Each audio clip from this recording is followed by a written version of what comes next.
Ya. Assalamualaikum warahmatullahi wabarakatuh. Waalaikumsalam Waalaikumsalam. warahmatullahi wabarakatuh. Waalaikumsalam.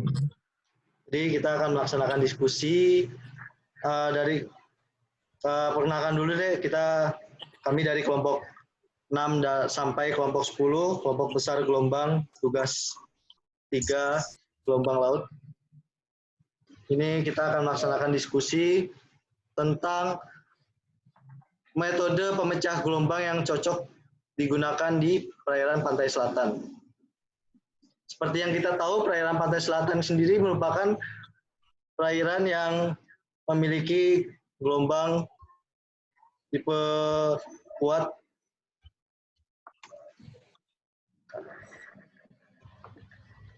dan perairan perairan pesisirnya ini merupakan daerah yang curam dan berkarang. Kawasan pesisir selatan berhadapan dengan perairan berenergi, gelombang yang kuat karena swell yang datang dari Samudra Hindia serta didominasi oleh pantai curam dan bertebing dengan selingan pantai pesisir. Kemudian metode yang cocok untuk memecah gelombang di perairan pantai selatan ini ada 7 metode. Pertama beton, 2 mangrove, 3 hybrid engineering, 4 floating breakwater, 5 beton mangrove, 6 terumbu karang, 7 geobag. Sekarang kita bisa mulai diskusi kita. Untuk beton sendiri, ada yang ingin menyampaikan pendapatnya nggak? Dari kondisi perairan di pantai selatan.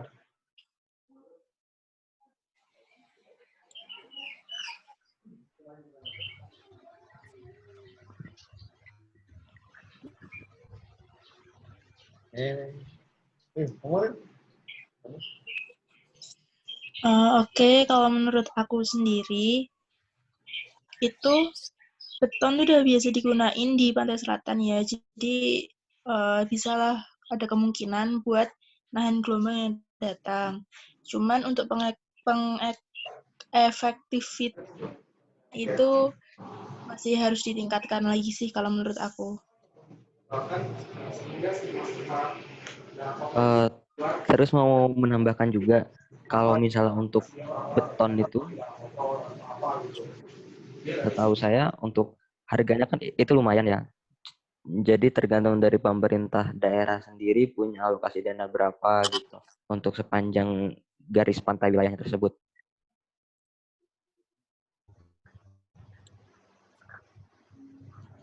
Untuk metode beton sendiri kan juga beragam ya. Ada yang metode dengan tetrapod, ada juga metode breakwater di tengah laut. Jadi kita juga harus melihat sisi efisiennya.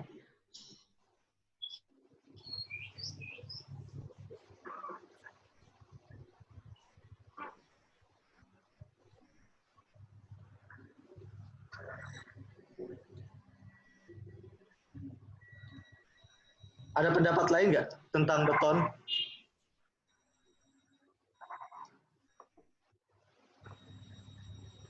Sebenarnya mau nambahin, sebenarnya dari beton itu sendiri kan udah dijelasin sama teman saya barusan oleh Dimas.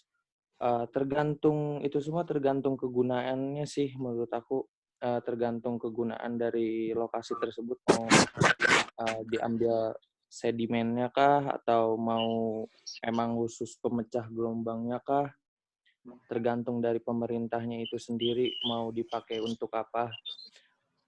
Mungkin yang lain bisa nambahin. Iya benar banget sih, kalau dari aku juga melihatnya sebenarnya kita dalam menentukan kita mau menggunakan breakwater jenis apa dengan metode yang seperti apa, kembali lagi dengan ketika kita melihat fungsi dari breakwater itu sendiri. Karena sebagaimana yang terdapat 7 itu ya, fungsi dari setiap breakwater itu menurutku punya fungsi yang berbeda-beda juga. Kayak misalkan untuk beton. Untuk beton itu setauku ada penelitian yang mengatakan bahwasanya kenapa dia lebih menggunakan beton dibanding baja untuk dijadikan breakwater, karena baja itu pasti ketika kena air laut akan korosif ya, jadi makin lama akan terkikis juga. Sedangkan kalau beton itu ada penelitian mengatakan bisa aman sampai 30 tahun. Nah itu kan dari segi efektivitas baik itu untuk memecah gelombang itu kan cukup baik ya dan cukup lama juga. Nah kan tetapi ketika melihat kondisi pantai selatan sendiri yang notabene juga merupakan wilayah yang bisa dikatakan banyaknya wisata ya, baik itu wisata pantai dan juga mungkin ada juga sendan kan di sana yang cukup terkenal. Nah, mungkin selain beton pun seperti mangrove juga bisa jadi salah satu alternatif juga ketika memang kita ingin bisa mengembangkan dari sisi pariwisatanya itu juga. Mungkin benar ketika misalkan kita melihat bahwasannya ketika beton kita gunakan untuk memecahkan gelombang, itu akan sangat efektif karena di wilayah pantai selatan itu ya sebagaimana tadi dijelaskan di awal ya, itu kan juga sangat luar biasa ya, baik itu dari struktur tanah atau struktur kedalamannya yang dia itu cukup curam dan juga dia langsung berhubungan dengan Samudra Hindia di mana di wilayah Samudra Hindia itu juga ya tidak terlalu jauh juga dari Kutub Selatan yang akhirnya membuat wilayah tekanan tinggi dan bertemu dengan langsung wilayah selatan Jawa yang bertekanan rendah gitu sehingga angin akan berhembus cukup kencang juga kan. Nah makanya dengan menggunakan breakwater beton itu kalau untuk memecahkan gelombang itu akan cukup baik. Tapi kalau misalkan untuk ketika ingin mengupkan atau meningkatkan dari segi pariwisata mungkin baik menggunakan mangrove juga salah satu alternatif yang cukup baik sih, walaupun untuk memecah gelombang jangan pakai mangrove kayak gitu sih.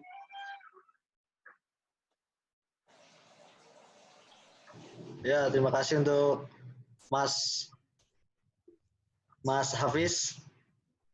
Apa ada yang mau menyampaikan pendapatnya lagi?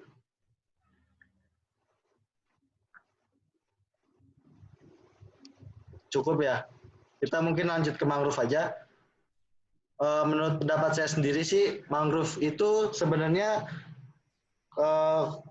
kurang cocok untuk di daerah pantai selatan. Sebab daerah pantai selatan ini kondisinya gelombangnya sangat besar dan dominan pesisirnya itu didominasi oleh karang-karang. Jadi untuk tempat tinggal mangrove itu kemungkinan kurang cocok. Kecuali memang di daerah ada daerah pantai yang memang sedimentasinya cocok untuk penanaman mangrove. Dan itu cocok juga untuk pariwisata.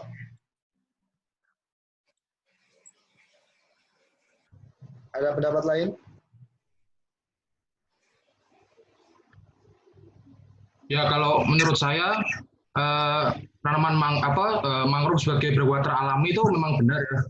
Cuman untuk efisiensinya kalau di pantai selatan juga kurang sih kalau menurut saya, karena ya jelas tadi benar yang dikatakan oleh Dimas tadi, karena substrat di pantai selatan itu kan didominasi oleh karang. Jadi kalau menurut saya ketika mangrove dipasang di daerah pantai selatan mungkin akan tidak bisa tumbuh dengan sempurna gitu kalau dari menurut saya. Tapi kalau misal dia dipasang di substrat yang agak berlumpur, itu baru bisa menjadi breakwater alami gitu. Mungkin kalau dari yang lain mungkin.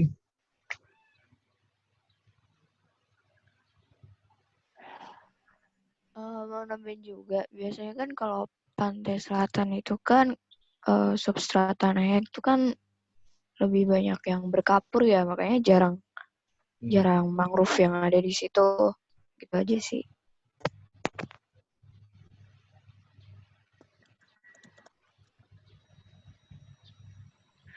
Ada pendapat lain kah?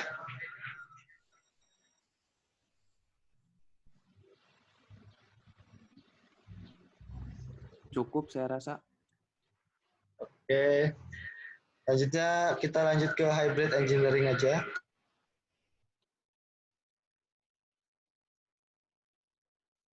Ada yang ingin menyampaikan pendapatnya tentang hybrid engineering?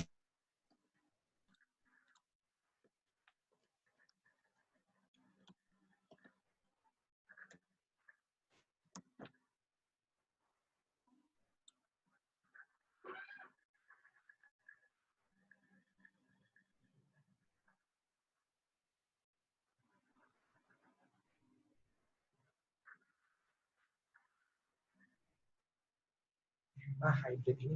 Halo semuanya.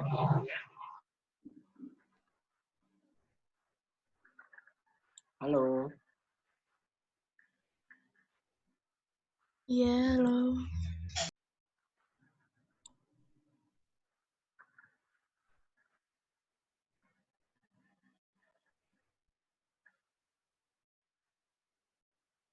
Kalau untuk hybrid engineering, berdasarkan yang udah pernah saya lihat dan saya baca juga di literasi,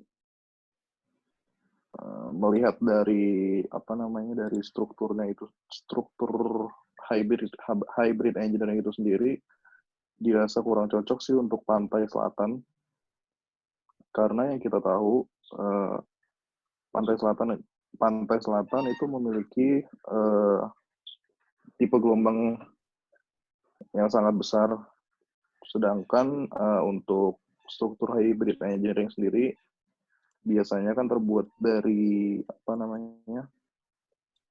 dari struktur bambu ya, kalau nggak salah ya.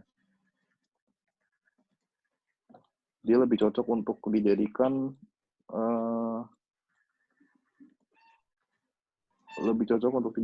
struktur bangunan rehabilitasi wilayah pantai itu sendiri.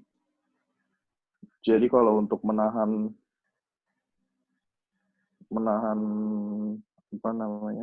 gelombang yang datang dari arah laut secara langsung, menurut saya kurang cocok sih.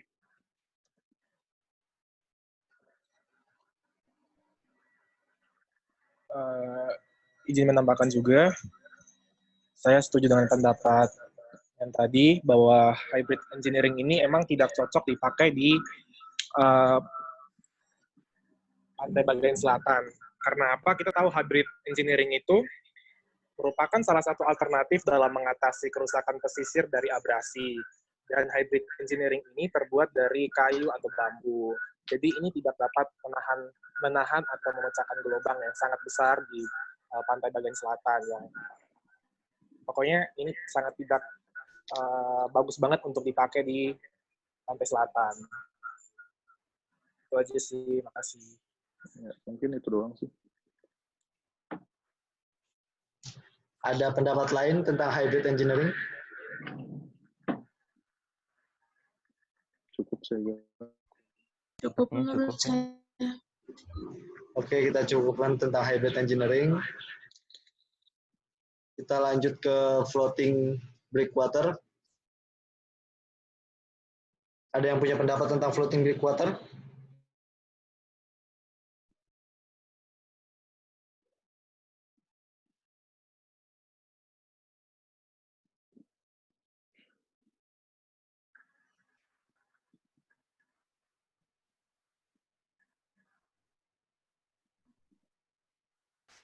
Oke, kalau menurut saya pribadi ya floating breakwater, dari floating breakwater ini sebenarnya yang harus kita perhatikan dulu sebelum pemasangannya itu harus tahu dulu kedalamannya itu berapa. Karena memang floating breakwater ini dia sangat bergantung pada kedalaman. Karena nanti dalam perhitungannya untuk melakukan rekayasa, pecah gelombang yang nanti akan dihasilkan ketika melakukan floating breakwater itu cukup penting. Makanya sebenarnya ada ahli yang berpendapat kalau misalkan dia itu kedalaman yang kurang dari 10 meter, mungkin itu masih bisa dilakukan.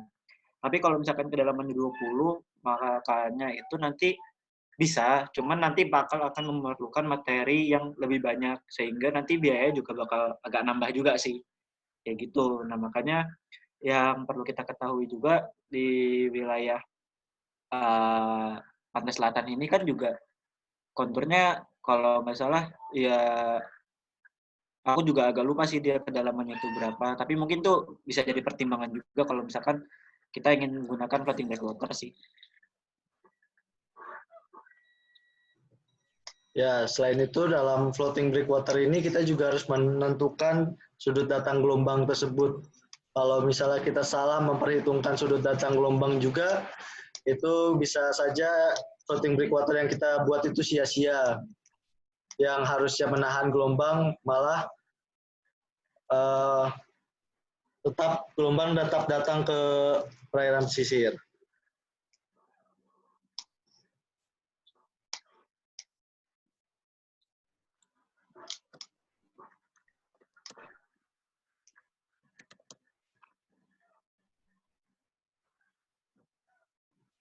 Ada yang punya pendapat lain?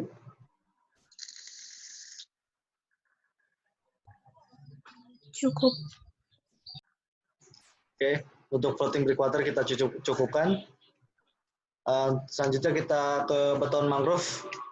Jadi beton mangrove ini sebenarnya sebuah inovasi terbaru ya, di mana mangrove ini ditanam di dalam tetrapod, yang sebenarnya juga tetrapod ini digunakan sebagai penahan gelombang di daerah sisir pantai. Jadi dari beton mangrove ini juga bisa kita apakah cocok digunakan di daerah pantai selatan, itu harus dilihat dari bentuk kontur pantainya juga. Sebab untuk penanaman beton mangrove ini, mangrove itu tidak boleh terendam sepenuhnya dan harus terendam sebagian untuk mangrove itu bisa tumbuh. Sedangkan di perairan pantai selatan sendiri, seperti yang dijelaskan di awal, itu dominan konturnya curam, di mana sebenarnya tidak cocok untuk penanaman mangrove. Ada yang punya pendapat lain? Izin menambahkan, jadi karena kontur pantai di pantai selatan itu curam, dia tidak akan bisa membuat tetrapod yang tadi ditanami mangrove itu tegak. Jadi kurang, kalau untuk perencanaannya sendiri, saya rasa nggak akan bisa berdiri di situ bangunan beton mangrove-nya.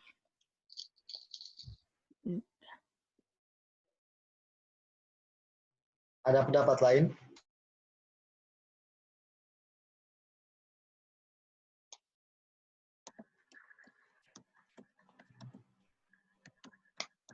Untuk beton mangrove ini apakah punya pendapat lain?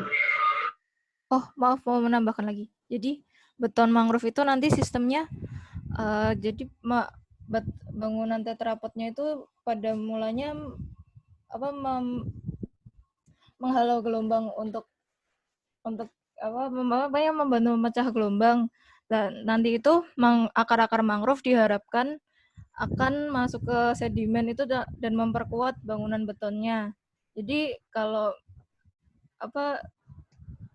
kontur pantai di selatan itu banyak pantai karang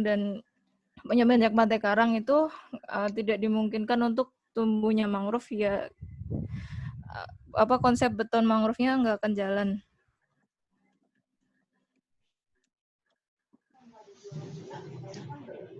Terima kasih, Saudari Nea. Ada yang ingin menambahkan lagi?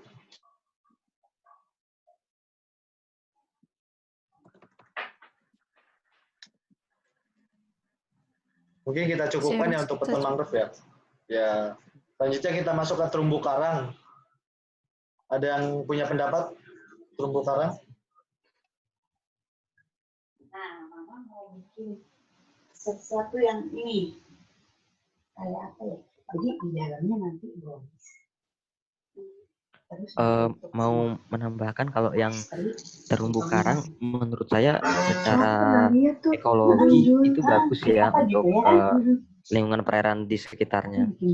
Akan tetapi dengan kondisi perairannya, kondisi gelombangnya yang cukup yang keras, dibungkus sama Sylvester. yang besar dibandingkan dengan pantai utara, sepertinya kurang efektif ya. Saya kira Kalau ada bisa dijual kan?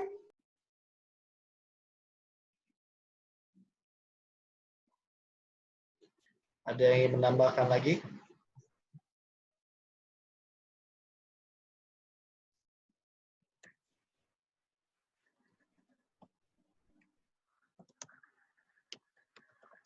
Oke. Mungkin dicukupkan untuk terumbu karang. Selanjutnya untuk geobag. Ada yang punya pendapat tentang geobag?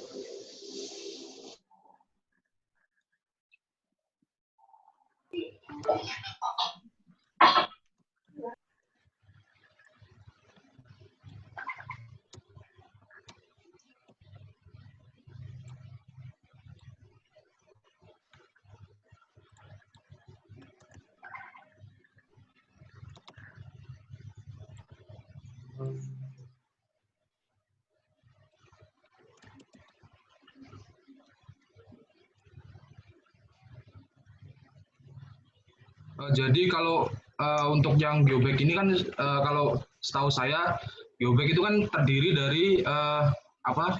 Dia kan itu bentuknya kayak kantong, terus isinya geotekstil sama materi alam lah, misalnya kayak pasir apa lumpur gitu kan. Itu emang cocok sih kalau dijadiin buat breakwater karena konvensional dan murah. Tapi kalau posisinya di apa pantai selatan sih kalau menurut saya kurang cocok, dikarenakan kalau geobag sendiri kan dia tidak cocok kalau semisal dipasang di perairan yang memiliki tingkat abrasi yang tinggi gitu. Serta apa dia butuh proses penggantian gitu, misalnya kayak semisal kena abrasi terus bocor atau gimana harus diganti gitu. Menurut saya kalau posisinya di pantai selatan butuh apa kerja keras sih kalau memakai geobag kalau menurut saya, makanya kurang efektif sih. Mungkin ada yang lain? Nambahin emang kalau geobag itu termasuk breakwater yang murah dan gampang dibuat, tapi untuk ketahanannya sangat-sangat rendah kalau ditaruh di pantai selatan, karena di pantai selatan itu karena gelombangnya juga tinggi. Jadi geobag itu menurut saya pribadi nggak cocok untuk diletakkan di pantai selatan. Betul, dimana katanya juga ketika pakai geobag itu walaupun dia nggak terlalu deras itu ketahanannya hanya 10 tahun sih. Oke, kita simpulkan aja.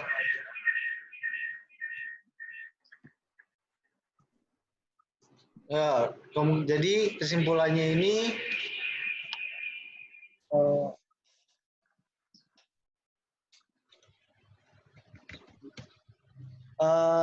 metode yang paling cocok kalau menurut saya itu yaitu beton, di mana merupakan bentuk tetrapod yang ditaruh di pinggir pantai untuk memecah gelombang supaya mencegah abrasi pantai. Ada yang punya pendapat lain? Kalau dari saya sendiri sih setuju dengan Saudari Dimas, karena memang bahan yang digunakan pun lebih tahan dan awet juga, dan yang pasti cocok untuk perairan selatan Pulau Jawa.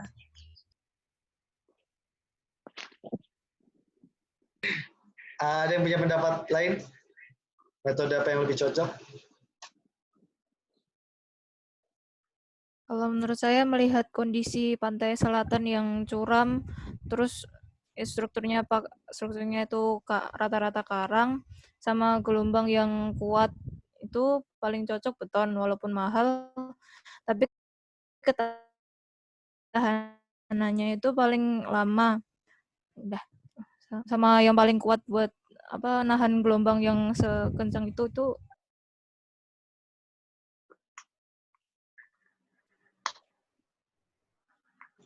Oke, dapat kita simpulkan bahwa dominan memilih metode beton, di mana metode beton ini berupa tetrapod. Kita akan lihat metode beton bagaimana jika dilaksanakan di perairan selatan. Ini merupakan metode tetrapod yang ditaruh di pesisir pantai selatan untuk memecah gelombang yang datang ke pesisir. Oke, sekian saja video kami dan hari ini dalam menentukan metode yang cocok untuk memecah gelombang di perairan pantai selatan. Mohon maaf apabila ada salah-salah kata. Wassalamualaikum warahmatullahi wabarakatuh. Waalaikumsalam warahmatullahi wabarakatuh.